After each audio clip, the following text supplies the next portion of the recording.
Hi everybody, so this will actually be my only video for tonight because after this video I have to straighten my hair and then go to bed because I have to be up early, like really early tomorrow, because I have a doctor's appointment at 8:15 in the morning and my doctor's office is over an hour away from my house. Love that. Also, I dyed my hands pink. They're rarely able to be seen because I think the dye kind of washed off, but I dyed my hands pink while dyeing my hair. That can't be seen either because my hair is dark. Anyway, but it's actually time to start a new book today called Tessa's Lost and Found. So this will be Prologue and Chapter 1. Woo! Prologue. Curled up in bed, Tessa gazed at her star zap screen and yawned. Her roommate Adora had been sleeping for at least a star hour.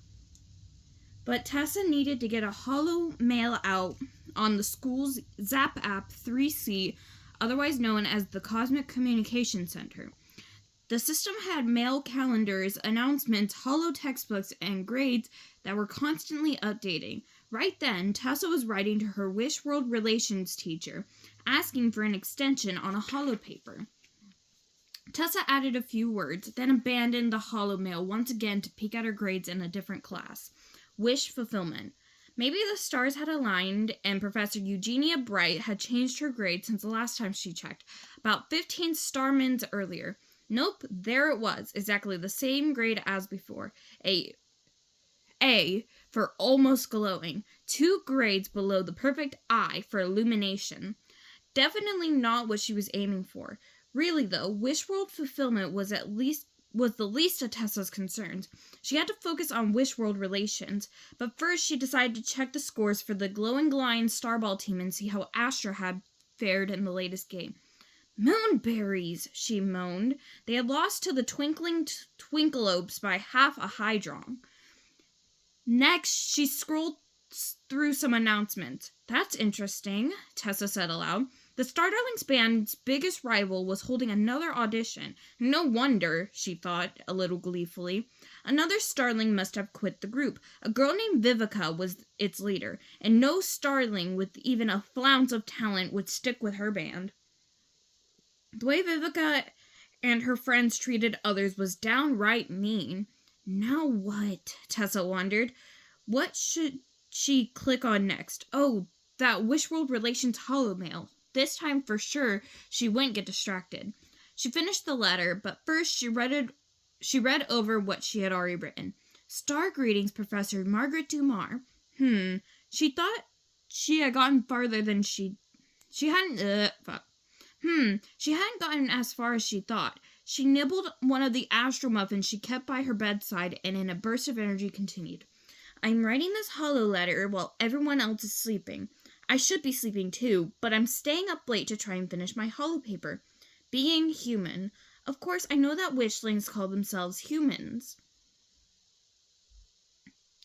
I've known that since I was in wee constellation school, and as a third-year student, I recently learned many of these teenage humans put off homework and studying so they can watch a screen called television, and constantly check their low-tech devices, computers, tablets, and cell phones.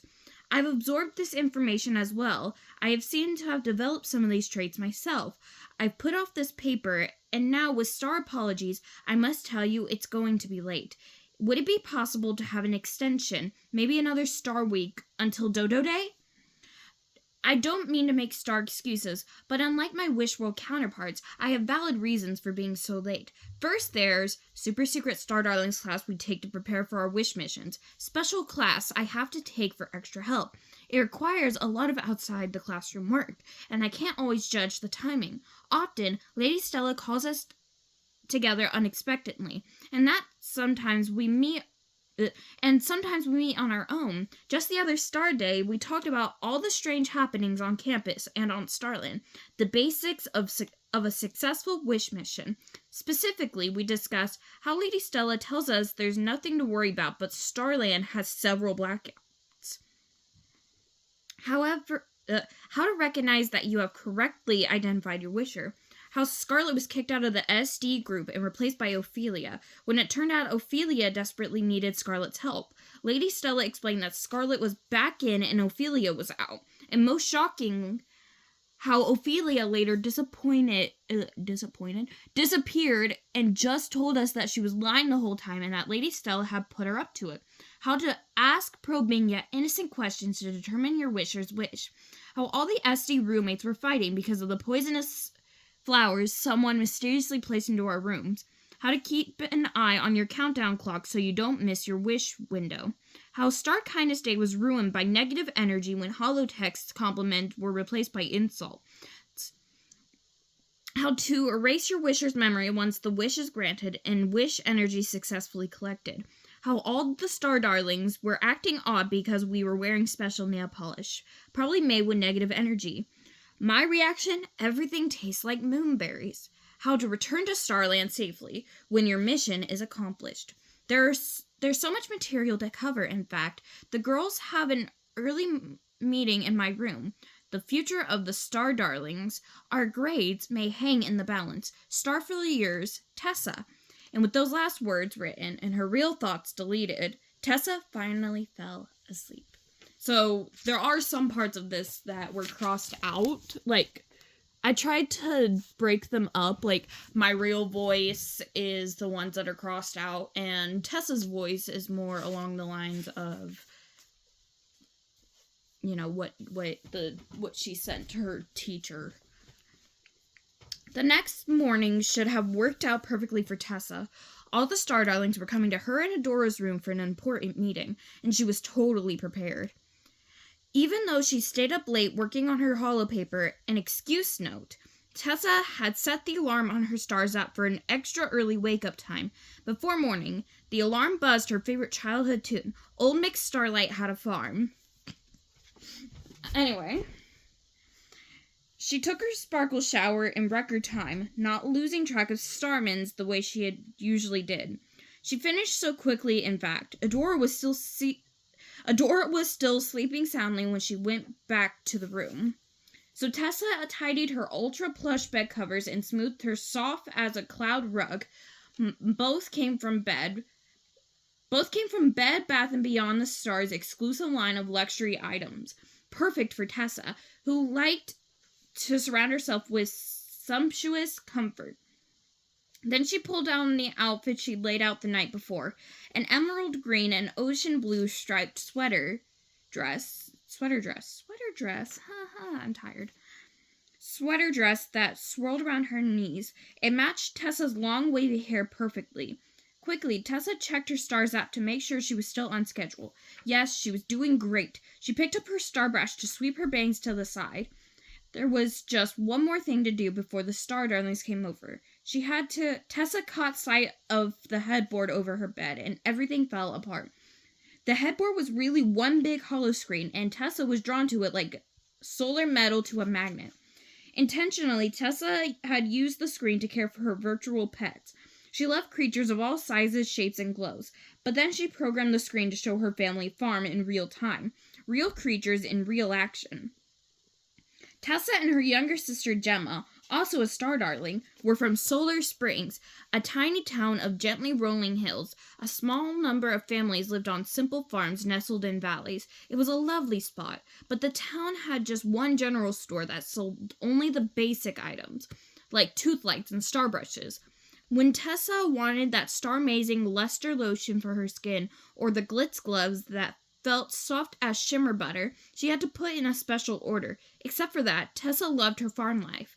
The fresh fruits and vegetables she used for cooking, the farm creatures, and that was why she couldn't turn away from the screen. Her favorite creature of all, a playful baby Galliope named Jewel, was there in all her cuteness, nudging around Druderwomp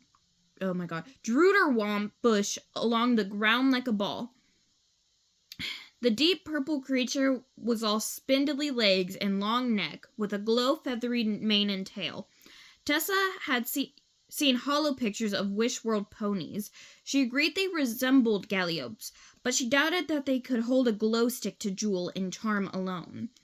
Tessa dropped her star brush and edged closer to the hollow screen. "Jewel," she cooed softly. Star greetings, little girl.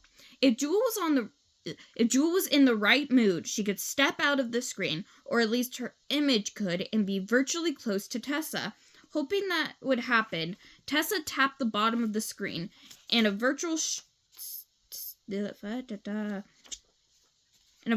star apple floated into her hand. She held out the sparkling round fruit to Jewel. Back on the farm, it wouldn't be just an image. The star apple would really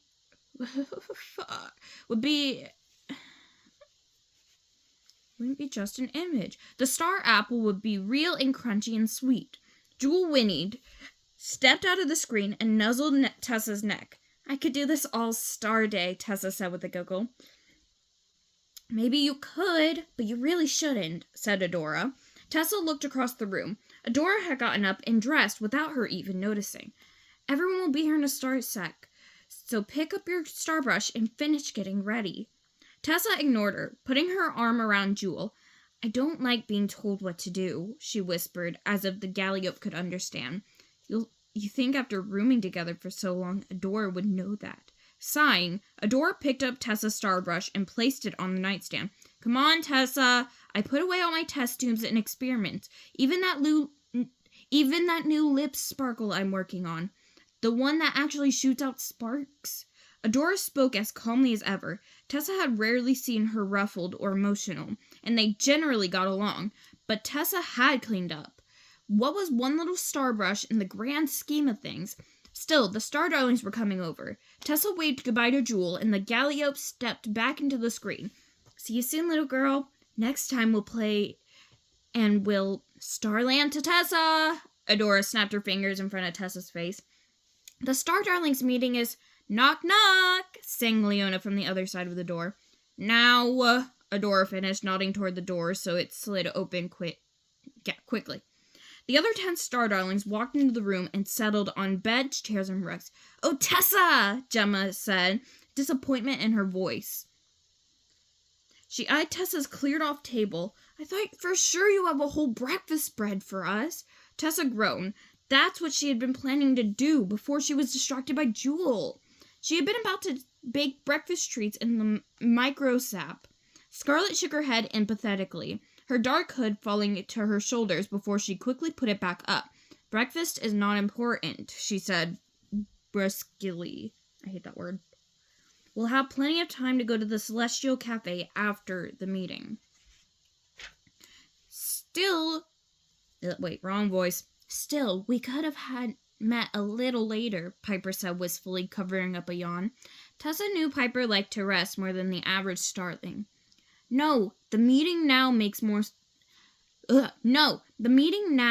most sense, said Vega. This way we can take care of business and keep the rest of the Star Day free for studying. I would have voted for a bit later, so I'd have time to warm up my vocal cords. Leona's voice started out deep, then rose higher with every word. Now I have to do my exercises in regular conversation. Please spare us, Scarlet said. Tessa sighed. The roommates were a much bigger mismatch than she and Adora. She doubted that they would ever get along. Okay, sorry about earlier. I was trying to, because, she said that she was adding her vocal warm-ups to, so I tried to, even though it's literally late at night, I should not be doing that.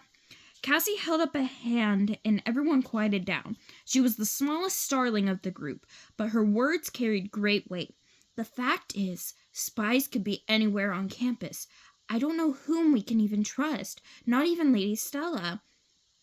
Tessa laughed. You really don't believe what that crazy Ophelia said, do you? She was clearly making it up. Half the Star Darlings nodded in agreement. Others didn't look quite so convinced. Libby stood up. Okay, everybody, let's focus. Tessa nodded in agreement. It would also be great if they could move the meeting along so that they could make it to breakfast in a timely fashion. Without her usual pre-breakfast snack, she was hungry. Oh my god, my entire body. Fine, Cassie nodded. She took off her star-shaped glasses, polished them so they shone, and nodded again. Someone is clearly trying to sabotage the Star Darlings. If it isn't Lady Stella, then who is it, and why? I mean, there have been so many crazy problems. Like our holotext compliments coming out as insult, interrupted Piper indignantly. And every student invited to try out for my band, Leona added. And it should have been just Star Darlings. And those were just communication issues, Cassie continued. What about everything else? The poisonous flowers, the strange nail polish that wouldn't come off. Who is responsible? Scarlet shook her head irritably. It's so clearly Lady Stella, she said. Why can't you all see it? The Star Darlings began to argue. Lady Stella was the head of the school. She was revered in academic circles for her principles and forward thinking in education. She was held in the highest regard all across Starland. Business starlings, starling scientists, and head of state constantly consulted her, and we starlings wanted to grow up to be just like her. Tessa had actually dressed as Lady Stella once for Light-Giving Day, when young starlings dressed in costume to hand out flowers and welcome the growing season. She guessed a couple of others may have too. Tessa thought back to one of her first days at the academy. Well, before the Star Darlings had...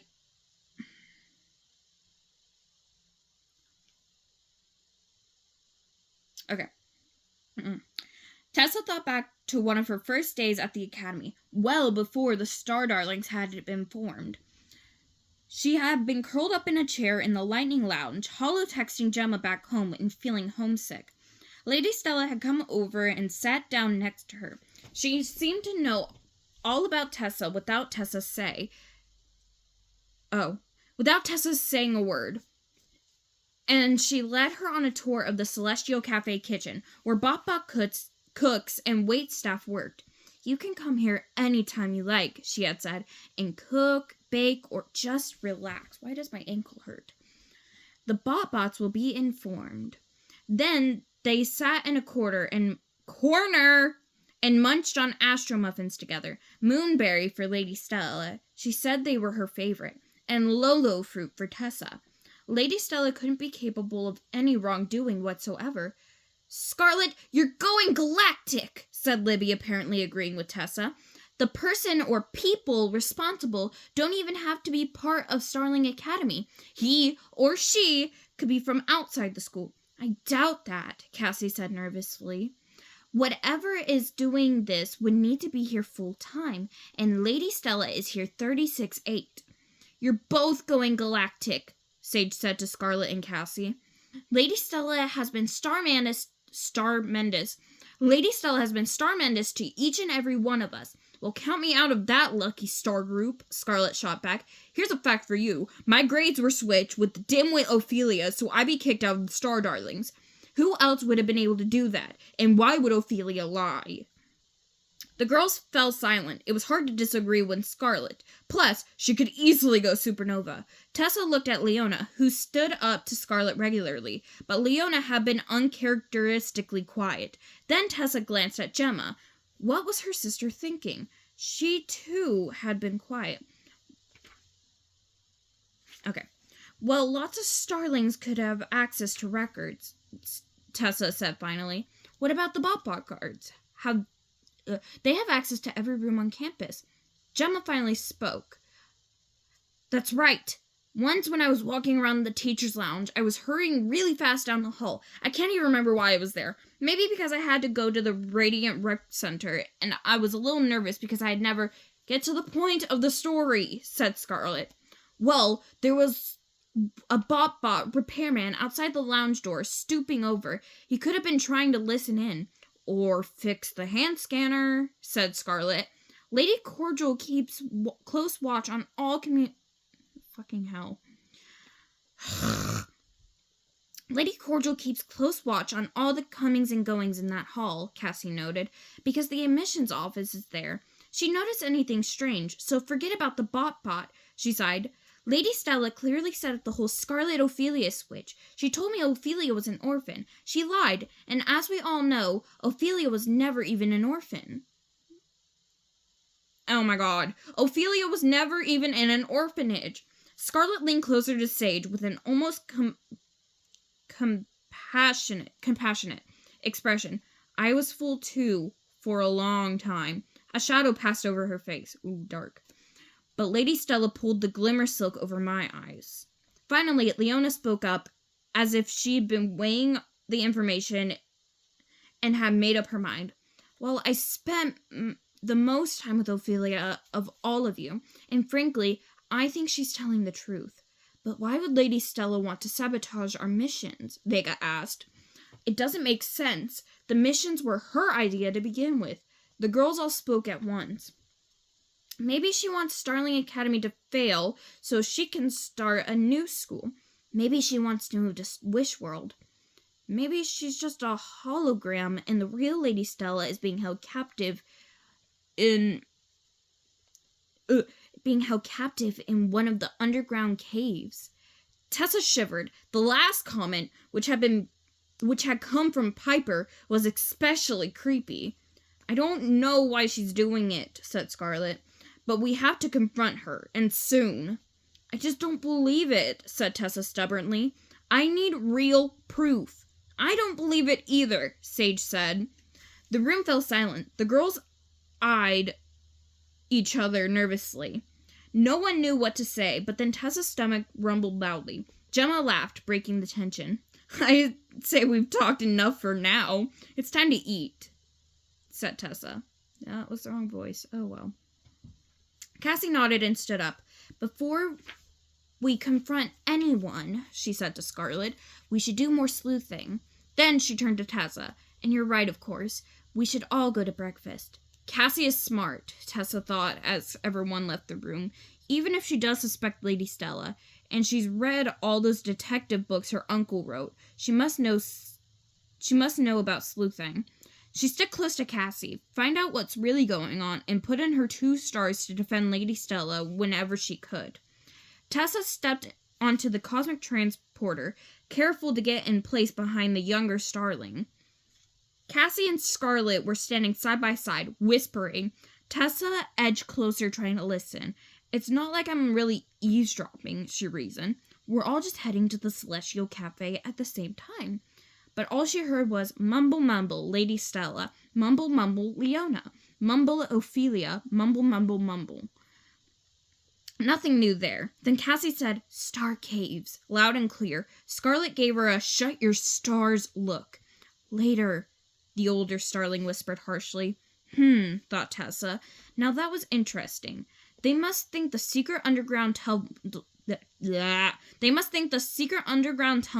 where the star...